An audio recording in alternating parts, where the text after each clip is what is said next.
కేసీఆర్ కు మరోసారి SIT notice ఇచ్చింది. ఆదివారం విచారణకు సిద్ధంగా ఉండాలని ఆదేశించింది. మధ్యాహ్నం 3 గంటలకు విచారణకు రావాలని చెప్పింది. నందినగర్ నివాసంలో విచారణకు సిద్ధంగా ఉండాలని నోటీస్ ఇచ్చింది సిట్.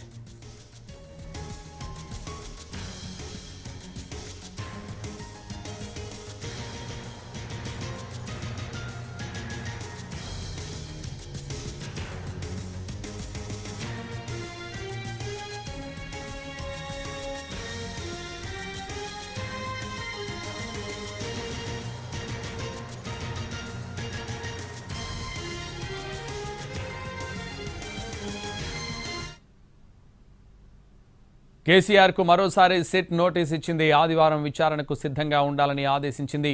మధ్యాహ్నం 3 గంటలకు విచారణకు రావాలని చెప్పింది. ఇదే విషయానికి సంబంధించి మరింత సమాచారం మా crime input editor Ramesh Vaitla phone లైన్లో అందిస్తారు. రమేష్, అయితే సిట్ మరొకసారి కేసీఆర్ కి నోటీసులు మరి కాసేపట్లో ఇవ్వబోతుంది. అధికారికంగా ఇచ్చి అయితే ఫిబ్రవరి 1వ తేదీన మధ్యాహ్నం 3 గంటల నుంచి తమకు అందుబాటులో ఉండాలని చెప్పి సిట్ అధికారులు ఆ నోటీస్ లో పేర్కొనబోతున్నారు. అయితే దీంట్లో ముఖ్యంగా చూసినట్టయితే సిట్ అధికారులు ఇప్పటివరకు కరస్పాండింగ్ అడ్రస్ ఏదైతుందో అక్కడ ఉన్న నందినగర్ లోని ఆ ప్రాంతంలోనే విచారించడం సిద్ధంగా ఉన్నామని చెప్పడం జరిగింది. అయితే దీనికి సంబంధించి ఇవాళ ఉదయం నుంచి కూడా దాదాపు ఒక 6 గంటల పాటు లీగల్ ఎక్స్పర్ట్స్ తోటి సిట్ బృందం మొత్తం భేటీ అయిపోయి ఆ మేరకు ఈ నిర్ణయం తీసుకున్నారు. ఈ నిర్ణయానికి సంబంధించిన సమాచారాన్ని మరి కాసేపట్లో కేసీఆర్ కూడా ఇవ్వబోతున్నారు. దీంట్లో ముఖ్యంగా చూసినట్టయితే ఇప్పటికే నిన్న సిట్ అధికారులు ఒక నోటీస్ ఇచ్చి ఇవాళ 3 గంటల వరకు మాకు అందుబాటులో ఉండాలి, మేము స్టేట్మెంట్ రికార్డ్ చేయాలని కూడా సిట్ అధికారులు ఒక నోటీస్ ఇవ్వడం జరిగింది. అయితే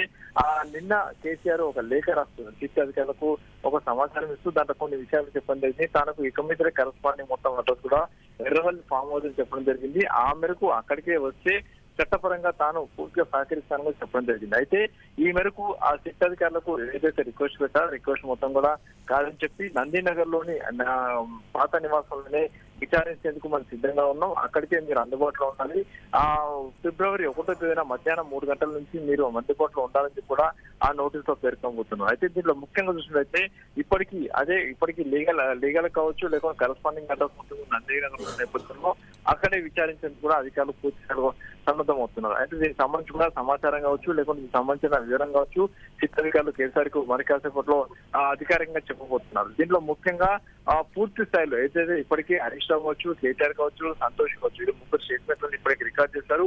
అయితే దీనికి సంబంధించి ప్రభాకర్ రావు ఇచ్చిన స్టేట్మెంట్ ఆధారంగా 3 విచారించి వాళ్ళ దగ్గర స్టేట్మెంట్ రికార్డ్ చేస్తారు. అయితే 160 సిఆర్పిసి 160 అనేది దానికి పరిధులు ఉండవు, దానికి సంబంధించి ఆ పరిధులు ఎటైనా వెళ్ళే అవకాశం ఉంటుంది. కాబట్టి దానికి సంబంధించి కొన్ని ఆ సిఆర్పిసి 160 సంబంధించి కూడా స్టేట్మెంట్ అని అటు కేసీఆర్ తన వివరణలో కావచ్చు లేకుంటే ఏసీపీ వెంకటగిరికి ఒక లేఖ రాస్తూ దాంట్లో పూర్తి విషయాలు చెప్పడం జరిగింది. అయితే ఇప్పుడు చూసినట్టయితే మాత్రం రేపు సిఆర్పిసి కిందనే విచారించబోతున్నాం, స్టేట్మెంట్ రికార్డ్ చేయబోతున్నాం, దీనికి సంబంధించి మాకు సమాచారం కావాలి, ఇందుకు మీరు ఏదైతే ఫిబ్రవరి 1వ తేదీన మధ్యాహ్నం 3 గంటల నుంచి మాకు అందుబాటులో ఉండాలని చెప్పడం జరిగింది. అంటే వయసు రీత్యా మీరు 60 సంవత్సరాలు పైబడి ఉన్నారు కాబట్టి మీరు చెప్పిన చోట మీరు ఎక్కడ ఉంటే అక్కడ వచ్చి మేము విచారిస్తాం. అయితే కరస్పాండింగ్ అడ్రస్ మాత్రం ఇక్కడ నందినగర్ ఉన్న నేపథ్యంలో అక్కడికే వచ్చి మేము విచారిస్తాం, మీరు మధ్యాహ్నం 3 గంటల నుంచి ఫిబ్రవరి 1వ తేదీన మధ్యాహ్నం 3 గంటల నుంచి అందుబాటులో ఉండాలని చెప్పి కూడా అందులో పేర్కొనబోతున్నారు. అయితే దీనికి సంబంధించి ఆ కేసు నుంచి ఎలాంటి రిప్లై అవుతుందో చూడాల్సిన అవసరం ఉంది.